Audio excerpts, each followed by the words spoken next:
tentang mungkin ada larangan-larangan di dalam keimanan Kristen. Oke. Berjudi memang dilarang, Pak. Itu jelas sekali ayatnya. Ada di dalam Alkitab. Berjudi tidak boleh.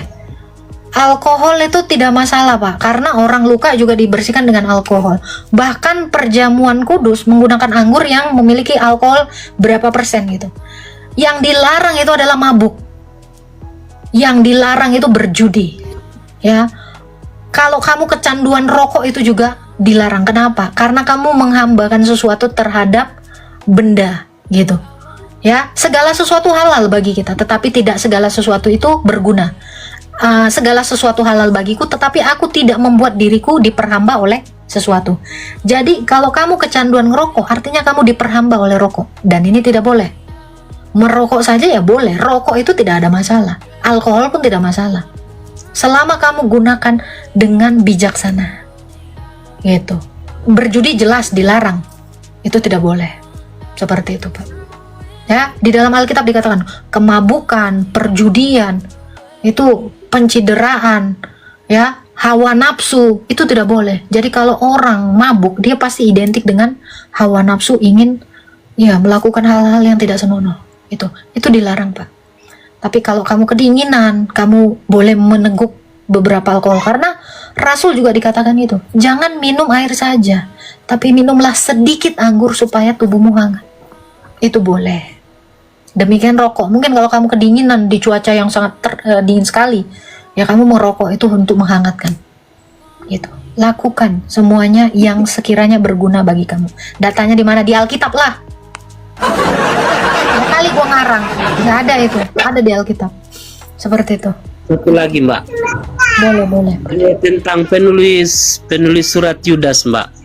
Oke. Kenapa? Siapa yang menulis surat Yudas, Pak? Yudas Tadius, bukan Yudas Iskariot. Ada Yudas yang lain. Nama Yudas itu ada beberapa di dalam Alkitab. Yudas muridnya Yesus, Yudas Tadius. Itu, Pak.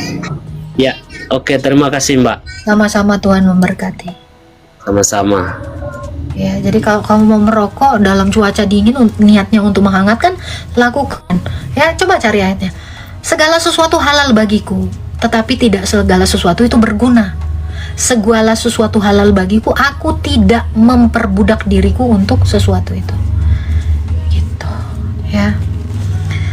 Host kayak cowok dagunya miring, ya nggak apa-apa, Bang. Kayak cowok nggak apa-apa, yang penting kan bukan cowok.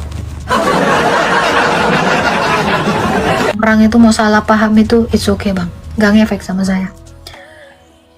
Buatlah apa yang kau mau, selama itu baik untuk kamu. Silakan, Lewi Lebah. Halo. Silakan Kak Lewi, ada yang mau ditanya. Salve Kak Agatha. Salam apa salve sih Kak? Maaf Kak. Sama aja itu. Salam, salve. Ya, itu tradisinya orang-orang di barat. Salam itu tradisinya orang-orang sini. Iya. Ada yang mau ditanya Pak Lewi? Kak Agatha, maaf, aku pengen nanya aja Kak Agatha. Boleh. Iya. Pengen belajar juga. Iya. Kak Agatha, maaf, itu ini kalau pengen tahu tentang Marsion itu Kak Agatha gimana ya? Maksudnya kita pengen mengerti tentang sejarah Marsion gitu loh Kak. Di Google ada itu banyak. Dan ini tertulis di dalam kitab Panarion. Gereja itu menulis bidat-bidat yang seperti ini. Ini yang kita sebut sebagai Panarion. Nah, di Google juga sudah banyak itu ada. Ajaran Marsionisme itu adalah ajaran pilih-pilih, ajaran prasmanan yang menolak keyahudian, gitu. Jadi Marsion ini percaya Yesus tapi nggak mau sok ke Yahudi-Yahudian. Jadi dia mau memotong ayat-ayat Alkitab itu yang ada hubungannya dengan Yahudi. Nah, gereja menolak ini. Kenapa? Karena memang kekristenan ini lahir dari Yahudi dulu ya, bukan Yahudi yang baru. Ya, dan Marsion ini adalah seorang imam. Dia dari Turki, seorang saudagar ya. Ya, dia itu mengajarkan ajaran-ajaran yang menyimpang seperti ini. Memilah-milah ajaran ini ditentang oleh gereja. Nah, karena adanya ajaran Marsionisme ini, dia ini kan seorang imam, dia mengajarkan Tuhan Yesus tetapi tidak dari latar belakang Yahudi. Akhirnya gereja menolak ini gitu dan mengatakan ini sebagai sesat gitu. Untuk itulah kenapa gereja akhirnya melakukan konsili di Kartago. Konsili Kartago ini di tahun 390-an, akhir abad keempat, sehingga dia mengkanon seperti ini. Nah, salah satu kriteria kanon itu adalah ajarannya itu diajarkan di seluruh gereja semesta. Jadi nggak diajarkan semua yang di kanon ini. Sementara si Marcion ini hanya mengajarkan sesuatu yang tidak ada hubungannya dengan Yahudi. Makanya akhirnya gereja mengkanon Alkitab ini, ajarannya para rasul semuanya, dan menyerahkan itu kepada seluruh gereja semesta. Seperti itu, Pak. Gitu, Pak. Jadi gini kan Kak Agatha.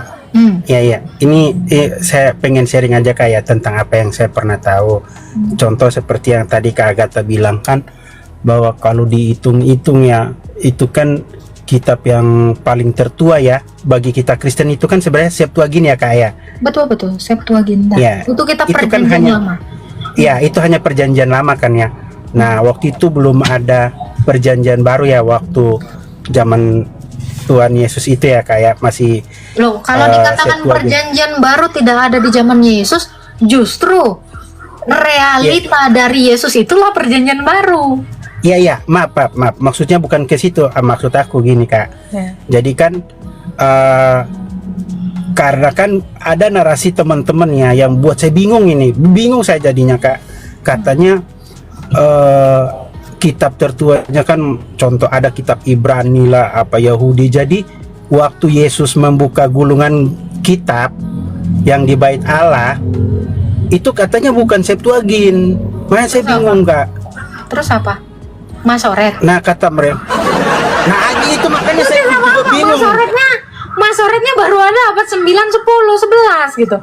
Terus Iya itu. gimana membacakan gulungan yang tidak ada? Nah, salah satu contoh ya Bang ya. Salah satu contoh bahwa kitab yang dibacakan Yesus itu adalah kitab Septuaginta yang berbahasa Yunani. Ketika dia mengatakan satu iota saja, terus dijelaskan titik. Iota itu bahasa apa? Bahasa Ibrani kan?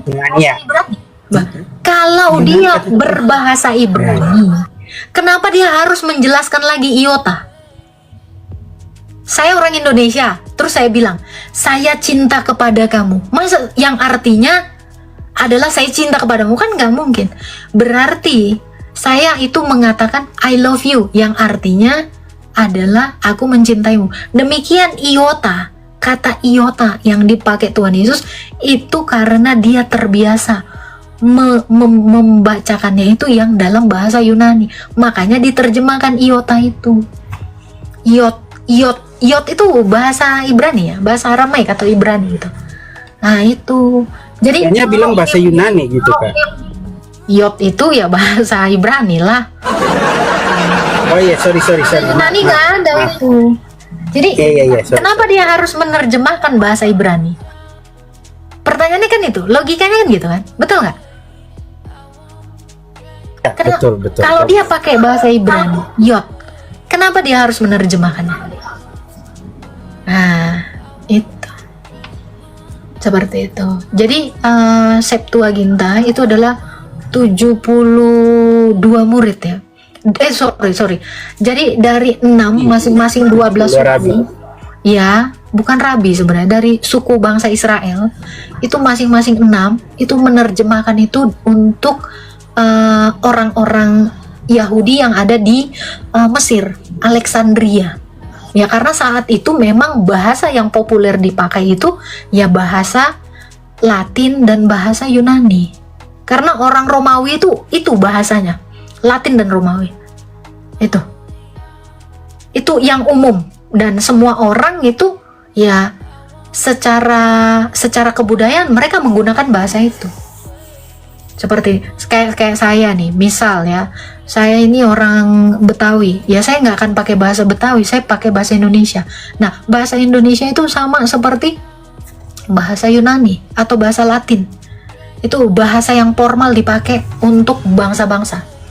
Karena saat itu bangsa Israel dan bangsa lainnya itu semuanya di bawah kuasa Romawi. Seperti itu. Pak Lewi. Begitu. Kak Agatha, maaf nih Kak Agatha. Silakan. Nah, kalau waktu itu Kak, yang kitabnya yang dibilang kitab tulisan tangannya Musa itu ya Kak ya, kan Musa kan menulis 5 kitab ya Kak ya, 5 kitab, dan juga ada kitab para nabi kan ya Kak. Nah, Kitab para nabi kan, bukan Musa. Musa hanya menuliskan. Iya kan, Musa kitabnya 5 ya taruhlah, sama ada deretan ya kitab para nabi. Nah, yang kitabnya Musa ini Kak, itu masih ada nggak ya Kak ya? Nah itu Septuaginta itu. Tulisan tangan, ya itu kan. Oh, iya. Anda mau bicara Yang tentang tulisan apa? tangannya, tulisan tangan yang ya. otentik, ya Yang itu udah hancur. Pak. autografnya, yang autograf. Autografnya itu ya sudah tidak ada. Yang ada itu manuskrip, salinannya. Kalau autografnya udah nggak ada, Pak. Gitu. Autografnya itu nggak ada. Yang ada itu adalah manuskrip. Manuskrip itu salinan dari autograf. Iya, salinan dari autograf. Iya. Ada lagi yang mau ditanyakan, Pak? Terus Kak, maaf, itu kalau soalnya saya kan pernah cari-cari sejarah tentang Marsion. Nah itu kalau di Google kayak kurang, kurang ada. Saya pernah melihat ada teman yang punya bukunya. Kakak punya nggak? Gini, Bapak jangan nyari bukunya. Bapak cari aja, ada orang Marsion di sini. Namanya Tito dan Zio. Di TikTok ini pun banyak itu penganut agama Marsion. Enggak. Mereka Namanya juga kurang Tito paham dan Kak. Zio. Dia memang agak kacau. Saya udah ketemu sama manusia itu 3 tahun yang lalu itu. Nama akunnya Tito dan Zio, itu Marsion. Dia anti sekali Yahudi. Saya udah ketemu Unitarian, ketemu Oneness, udah nggak usah dibilang lagi. Orang Marsion, Unitarian, RT6, Saracen itu udah semua saya ketemuin itu Pak. Ajaran-ajaran bidat itu Pak. Iya. Betul. Enggak. Saya nggak mau ketemu orang paham Marsion di sini Kak. Maksudnya saya pengen punya bukunya gitu loh Kak. Karena kan kadang-kadang juga nggak penting Pak, nggak penting. Enggak. Sebenarnya yang penting bagi kita itu adalah memahami firman Tuhan yang sudah diwariskan oleh gereja kepada kita. Kita boleh tahu, sekedar tahu bidat-bidat ini gitu. Tetapi kita tidak perlu tahu buku itu gitu. Kalau mau cari bukunya boleh Bapak cari, tapi saya nggak punya referensi untuk itu. Romo saya punya, tapi saya nggak punya. Oh, Romonya punya ya kayak? Iya, Bapak main aja ke Padepokan. Romo saya ada di Bogor itu. Iya, Kakak boleh tanya nggak Kak? Ini kalau gereja Ortodoks yang dekat, kan saya tinggalnya di Tangsel di Pamulang. Oh, dekat itu Pak. Ada nggak ya dekat-dekat? Ada di Melati Mas Pak. Oh, Melati Mas. Iya. Namanya gereja apa ya Kak? Maaf. Gereja Ortodoks Indonesia Paroki Jana Suci Petrus Paulus, JSPP atau Jana Suci Petrus Paulus. Cari aja Gereja Ortodoks Indonesia, ada itu. Atau Bapak nanti DM saya tuh di BSD ada. Oh iya Kak. Iya, soalnya saya pengen belajar sama teman-teman Ortodoks. Iya. Boleh. Iya. Boleh Pak. Sejarah gereja pun boleh. Sama iya semua ya. Termaksud sama Marsion. Kalau Kakak punya bukunya, saya pengen beli gitu Kak. Enggak ada, saya jual. Gereja itu mengajarkan itu. Ada kalau Bapak mau tahu. Oh berarti saya belajar langsung ke gereja ya Kak ya? Iya. Ada lagi Pak Lewi yang mau ditanya? Iya, soalnya waktu itu saya kan pernah belajar sama Kak Agatha tentang nama Yod-Heh-Vah-Veh tadi itu. Iya kan? Jadi saya terbeban pengen belajar tentang sejarah Marsion. Waktu Kak Agatha bilang nama Yod-Heh-Vah-Veh nggak ada tuh, saya malah diomelin Kak sama Mikana, sama teman-teman yang namanya JO itu. Saya dibilang Marsion. Jadi saya jadi dicap Marsion sama mereka itu loh Kak. Gimana itu ya? Enggak apa-apa. Justru Marsion itu anti Yahudi kok. Anti Yahudi. Marsion itu anti Yahudi. Gitu. Oke, nanti Bapak boleh ke gereja ya Pak ya. Oke Kak. Tuhan memberkati Pak Lewi. Shalom. Ya, makasih Kak. Ya, Tuhan berkati. Iya. Oke. Ini ada yang bilang, Kak, ortodoks itu bidat. Ya namanya orang yang suka-sukanya lah bilang apa yang dia mau. Oke, halo. Shalom, Halo. Kak, boleh saya mau tanya ya? Salomo itu mati dalam kondisi dia sudah bertobat atau belum ya? Sebelum dia menulis kitab Pengkhotbah dan Amsal, atau setelah dia mati itu bertobat atau tidak, Kak? Ya, Nabi itu bertobat. Semuanya sudah bertobat. Oh, Salomo itu meninggal setelah dia bertobat. Iya, iya. Berarti Pengkhotbah ditulis dan Amsal itu ditulis setelah dia bertobat juga ya, Kak ya? Ya, kalau dikatakan setelah bertobat, karena Salomo ini kan tidak hari-hari sepanjang hidupnya berdosa, Mbak. Gitu. Jadi dia mendapatkan wahyu itu oleh Tuhan. Nah, entah dia setelah menulisnya dia berbuat dosa, ya itu yang kita tidak begitu pahami timelinenya. Tetapi Allah itu menggunakan Salomo itu untuk menyatakan nubuatnya kepada kita sebagai pembelajaran. Dan nabi-nabi itu semuanya berdosa, dan nabi-nabi itu bertobat. Pada akhirnya dia bertobat. Semuanya, termasuk Saul, termasuk Daud, semuanya bertobat. Baik. Terima kasih banyak ya, Kak ya. Tuhan berkati. Ya, Tuhan berkati. Iya, dan karena gini ya, Tuhan Yesus itu setia dengan janjinya bahwa dia itu akan menyelamatkan orang-orang yang dipilihnya. Bahkan di dalam perjanjian baru juga dia katakan dia tidak akan melupakan anak sulungnya ini. Israel ini disebut adalah anak sulung. Ya, yang saya tahu semua nabi-nabi itu bertobat kecuali yang sebiji ini, rasul ini. Ini yang namanya Yudas Iskariot. Di bawah ada yang bisa bantu ibu itu Salomo bertobat atau tidak? Kalian boleh tunjukkan ayatnya. Salomo bukan Sulaiman ya. Nah, dia bertobat atau enggak? Nah, ini di bawah nih mungkin untuk yang bisa baca mungkin bisa kasih tahu.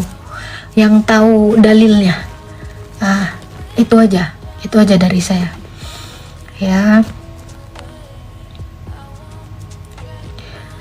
Ini apa sih, bebas ngomong kami Islam? Ya udah, silakan bebas ngomong aja, Bang. Ini ya dikatakan ya dari 2 Samuel 1 dikatakan, bertanyalah Daud kepadanya, dari manakah engkau? Jawabnya kepada, aku lolos dari tentara Israel. Bertanya pula Daud kepadanya, apakah yang terjadi? Coba ceritakan kepadaku. Rakyat telah melarikan diri dari pertempuran. Ya, dikatakan ya, rakyat telah melarikan diri dari bertempuran. Bukan saja banyak dari rakyat gugur dan mati, tetapi Saul dan Yonatan anaknya juga sudah mati. Lalu Daud berkata kepada orang muda itu dan membawa kabar kepadanya, bagaimana kau ketahui bahwa Saul dan Yonatan anaknya sudah mati? Seorang muda yang membawa kabar kepadanya berkata, kebetulan aku di pegunungan Gilboa. Maka tampaklah Saul bertelekan pada tombaknya, ya, sedang kereta-kereta orang-orang berkuda mengejarnya. Ketika menoleh ke belakang, ia melihat aku lalu memanggil aku, dan aku berkata, ya Tuanku. Ia bertanya kepadaku, siapakah engkau? Jawabnya kepadaku, aku seorang Amalek.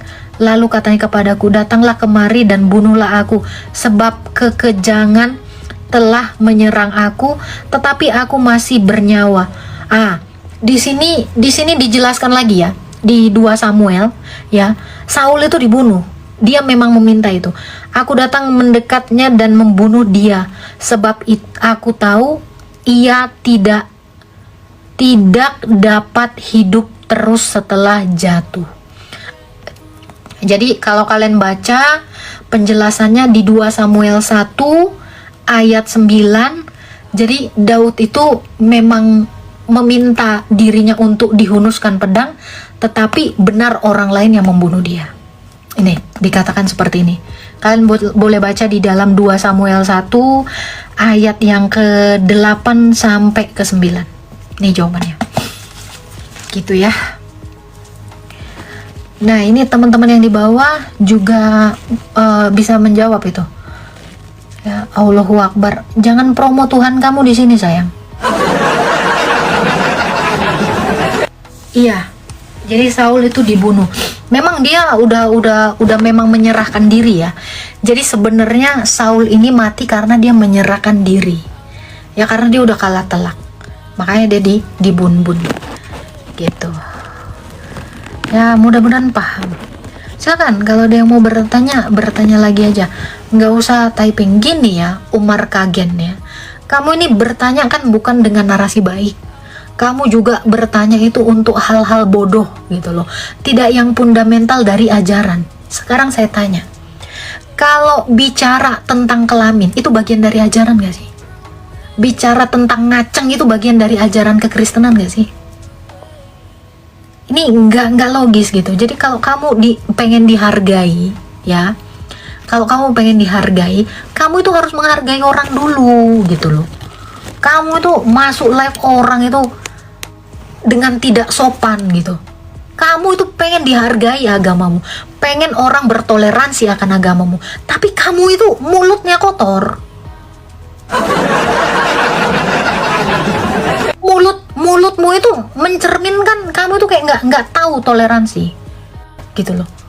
Jadi kalau kamu pun pengen dihargai, dan saya tidak pernah buka room untuk menjelek-jelekkan agama kamu ya, itu jauh sekali dari kata agata gitu loh. Karena kamulah yang bernarasi liar, bernarasi kotor, saya hanya menjawab gitu. Jadi kamu jangan sok jadi korban di sini. Kamu itu penjahatnya. Kamu itu penjahat sesungguhnya. Jadi kalau kamu itu mau narasimu itu dihargai, tadi ada kok abang-abang yang sehat tadi. Ya, ada tadi orang muslim dan dia itu bagus sekali gitu bernarasi. Kamu ini saya nggak melihat ada adab ya. Jadi supaya orang lain melakukan hal yang baik kepada kamu, kamu ya lakukanlah yang baik. Nggak mungkin kamu itu dapat perlakuan baik kalau kelakuan kamu itu busuk, sayang.